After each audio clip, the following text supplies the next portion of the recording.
নমস্কাৰ আমি সোণাৰী চাপৰি সন্মিলিত ৰঙালী বিহু এবাৰ উদযাপন কৰিছিলো ঢকুৱাখানা সোণাৰী চাপৰি সন্মিলিত ৰঙালী বিহু এই বিহুটোক লৈ এই অসমৰ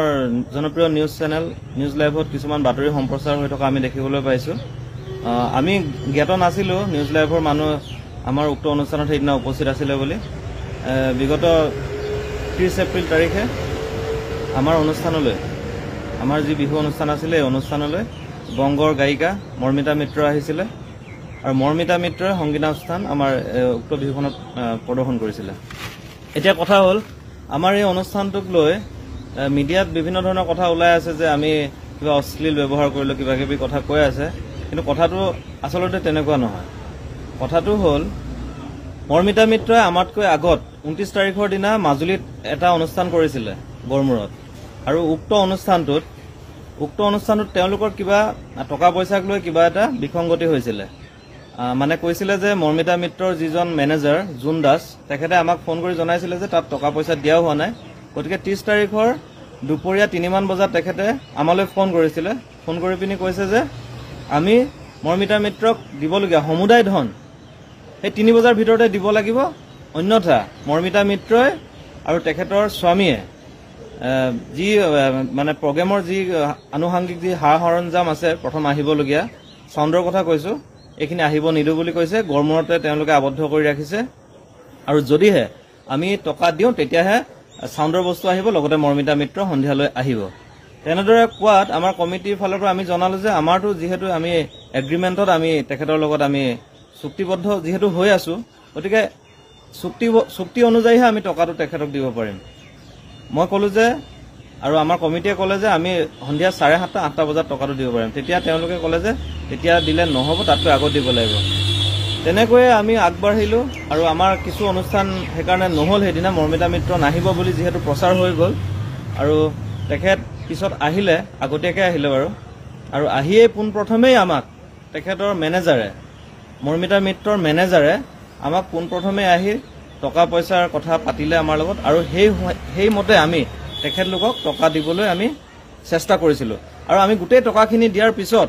45,000 টকা আমাৰ দিবলৈ থাকি গৈছিল তেতিয়া সন্ধ্যা 8টা বাজিছিল আৰু মৰ্মিতা মিত্ৰ তেতিয়া আছিল আমি থাকিবলৈ যত ব্যৱস্থা কৰিছিল তাতে মৰ্মিতা মিত্ৰ আছিল 8টা বাজি 10 মিনিট যোৱালৈকে আমি টকা 45,000 দিবলৈ থকাত আমি তেখেতলোকক ক'লো যে আমি আপোনালোকক টকাটো দিব পৰা নাই কিয়নো আপোনালোকে আমাৰ ইয়াত অনুষ্ঠান আছে বুলি যিটো বাইট দিবলৈ কৈছিলো আগতীয়াকৈ যে এনেকৈ গায়কসকলে দিয়ে নহয় এনেকৈ যে আমাৰ অনুষ্ঠান আছে আমুক ঠাইত আমি যাম এনেধৰণৰ বাইট এটা নিদিয়াৰ ফলত আমি জনালো যে আমি যি মানে আমি সংগ্ৰহ কৰিব লাগে টকা পইচা অনুষ্ঠান কৰিবৰ কাৰণে এই টকা পইচাখিনি আমি পোৱা নাছিলো এটা কাৰণে মৰ্মিতা মিত্ৰ আহিব নে নাহিব এই কথাটো স্পষ্ট হোৱা নাছিল গতিকে আমাৰ কমিটি মানুহখিনিয়ে তেওঁক বাৰে বাৰে অনুৰোধ কৰাৰ পিছতো তেওঁলোকে বাইট নিদিলে তেওঁলোকৰ এটাই কথা যে সমুদায় ধন আদায় দিয়াৰ পিছতে তেওঁলোকে ক'ব যে আমি সেই অনুষ্ঠানলৈ যাব পাৰিম কোনোবা আশ্চৰ্য বৰপাত্ৰৰ অনুষ্ঠান এটাৰ গইনালৈ তেওঁলোকে আমাক এনেধৰণৰ কথা কিছুমান ক'লে তেনেকৈ আমি তেখেতক ক'লো যে 45,000 টকাটো আমি এতিয়া আপোনাক সেইকাৰণে তুলি দিব পৰা নাই আপোনালোকে আমাৰ পৰা এখন চেক লৈ যাওক দৰকাৰ হ'লে আমি 3খন চেক প্ৰদান কৰিম মেনেজাৰে মান্তি হৈ মৰ্মিতা মিত্ৰ সোধে মৰ্মিতা মিত্ৰই আকৌ হাজবেণ্ডলৈ পেলাই দিয়ে তেনেকৈ কথাটো হৈ নুঠিলে তাৰপিছত আমি তুলি মেলি তেখেতক বাকী টকাখিনি আমি তেখেতলোকক আমি দিলো তেখেতলোকক আমি টকাখিনি দিয়াৰ পিছত আকৌ তেখেতলোকৰ আৰম্ভ হ'ল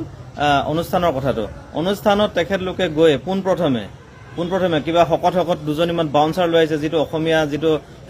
সংস্কৃতিত নপৰে তাৰমানে কাষত বাউন্সাৰ দুজনী লৈ আহিছে গোটেই ৰাইজক গটিয়াই মেলি উঠিছে ষ্টেজত তাৰপিছত ষ্টেজৰ ওপৰত তেখেতৰ স্বামী যিজন স্বামী গৈ কোনো কথা নাই বতৰা নাই মৰ্মিতা মিত্ৰ একদম কাষতে গৈ মানে জিন্সৰ চাৰ্ট জিন্স জোতা পিন্ধি আপোনাৰ ঠেঙৰ ওপৰত ঠেং তুলি তেখেতে বহি লৈছে আৰু এই কথাখিনি আমাৰ ডেফিনেটলি আমাৰ কমিটিৰ মানুহ ক্ষুব্ধ হৈছে আৰু তাকে লৈ দুই এটা কথা বতৰা তেওঁলোকক আমি নোকোৱাও নহয় আৰু তৃতীয়তে তেখেতলোকে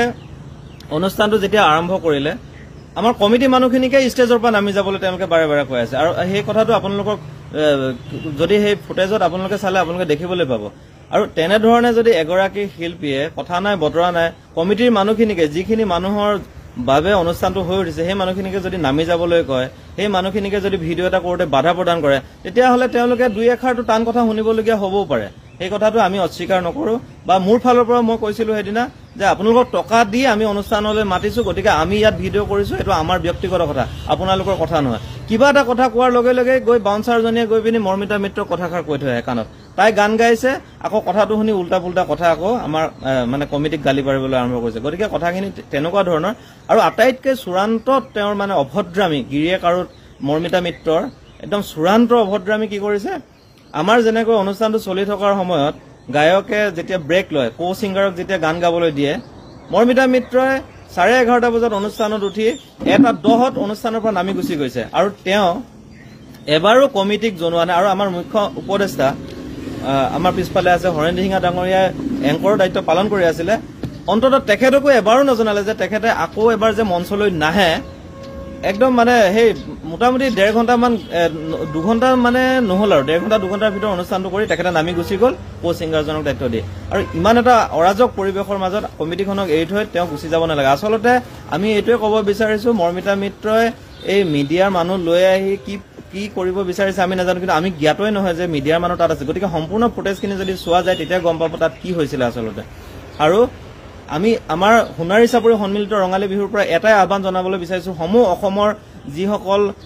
বিহু অনুষ্ঠিত কৰা সমিতি আছে তেওঁলোকক মানে অনুৰোধ কৰিব বিচাৰিছোঁ যাতে এই মৰ্মিতা মিত্ৰ নামৰ এই বংগৰ যিগৰাকী বেপাৰী গায়িকা, এইগৰাকী যাতে কোনো কাৰণতে ভৱিষ্যতে অনাগত দিনত যাতে বিহুৰ মঞ্চত গীত পৰিৱেশনৰ কাৰণে আহ্বান নকৰে। যদিহে আমন্ত্ৰণ কৰে আপোনালোকেও কিন্তু ভয়ংকৰ সমস্যাৰ